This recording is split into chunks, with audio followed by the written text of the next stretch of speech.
दोस्तों, आज मैं आपको एक छोटी सी कहानी सुनाऊंगा और ये कहानी के थ्रू आपको समझ में आएगा क्या आप कभी कभी हार के भी जीत सकते हो।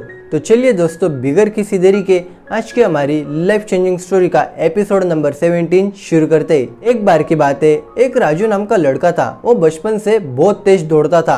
राजू के भाई ने राजू के अंदर का टैलेंट देखा और राजू के भाई को ऐसा लगा कि मेरे भाई ने स्पोर्ट्स में खुद का करियर बनाना चाहिए।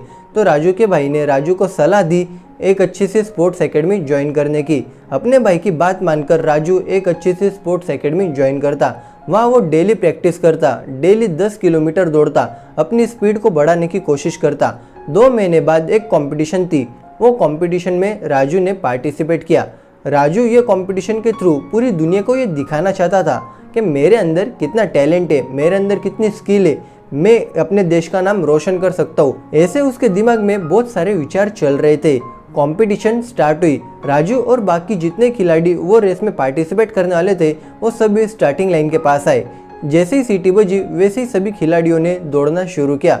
राजू भी शुरुआत में बहुत तेजी से दौड़ रहा था, लेकिन रेस के अंतिम पड़ाव में राजू की स्पीड कम हो गई। राजू के आगे कई सारे खिलाड़ी जाने लगे। अब राजू को ऐसा लगा कि मुझे दौड़ के क्या मिलेगा, मुझे दौड़ के कुछ नहीं मिलेगा, मेरे आगे सभी खिलाड़ी पहुंच चुके, सभी खिलाड़ी फिनिशिंग लाइन के नज़दीक है और ये रेस को वही जीतने वाले। और वो ऐसा निराश होकर फिर से स्टार्टिंग लाइन के पास आता और रेस को इनकम्प्लीट करता। राजू की यह हरकत कोच देखते और राजू से पूछते क्या हुआ, जब रेस स्टार्ट हुई थी तब बहुत तेजी से दौड़ रहा था, लेकिन आखिर के 50 मीटर में, आखिर के अंतिम पड़ाव में ऐसा क्या हुआ कि तू नहीं दौड़ पाया और बाकी सभी खिलाड़ी ये कंपटीशन जीत गए। तो राजू कहता है, सर जैसे ही रेस स्टार्ट हुई थी तब मैं बहुत तेजी से दौड़ रहा था, लेकिन जैसे ही रेस का जो अंतिम पड़ाव आया, आखिर के 50 मीटर आए, तब मेरी स्पीड कम हो गई क्योंकि मेरे आगे कई सारी खिलाड़ी जाने लगे। तो मुझे ऐसा लगा कि मुझे दौड़ के कुछ नहीं मिलेगा, इसलिए मैं फिर से स्टार्टिंग लाइन के पास आ गया। कोच ने राजू की बात पूरी ध्यान से सुनी और कोच को ऐसा लगा कि इसके अंदर सेल्फ कॉन्फिडेंस की कमी है, इसको खुद पे विश्वास नहीं है, जो आत्मविश्वास कहते वो इसके अंदर बिल्कुल भी नहीं है। कोच ने राजू को एक बात बताई और कहा कि ये बात को हमेशा ध्यान में रखना।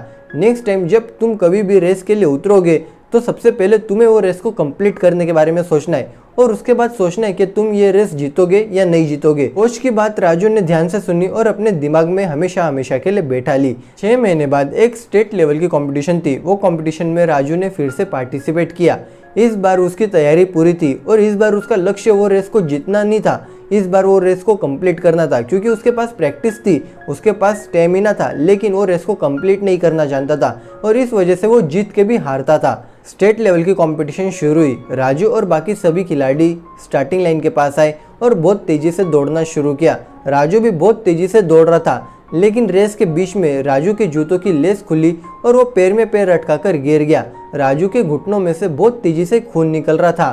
फिर भी राजू ने अपना हौसला नहीं गंवाया। वो अपने पैरों पे खड़ा हुआ और दौड़ने की जगह चलना शुरू किया और उसने वो धीरे धीरे रेस कंप्लीट की। मैदान में जितने ही प्रेक्षक और खिलाड़ी थे वो सभी वो गोल्ड मेडलिस्ट के लिए तालियां बजा रहे थे, लेकिन सिर्फ राजू के कोच राजू के लिए ताली बजा रहे थे, क्योंकि उन्हें पता था कि आज राजू ने एक बहुत बड़ा काम किया है। आज उसने रेस कंप्लीट की। उसके पास सब चीजें थी, लेकिन वो काम को कंप्लीट नहीं करना जानता था और आज वो रेस हार चुका है, लेकिन आज वो हार के भी जीत गया है और आज उसने एक मेडल पाया है, वो है सेल्फ कॉन्फिडेंस का। दोस्तों, कहानी यहाँ समाप्त होती है। मुझे उम्मीद है आपको ये कहानी से बहुत कुछ सीखने को मिला होगा और आपने जो कुछ भी सीखा आप कमेंट करके बताइए। मैं आपके कमेंट का इंतजार करूंगा।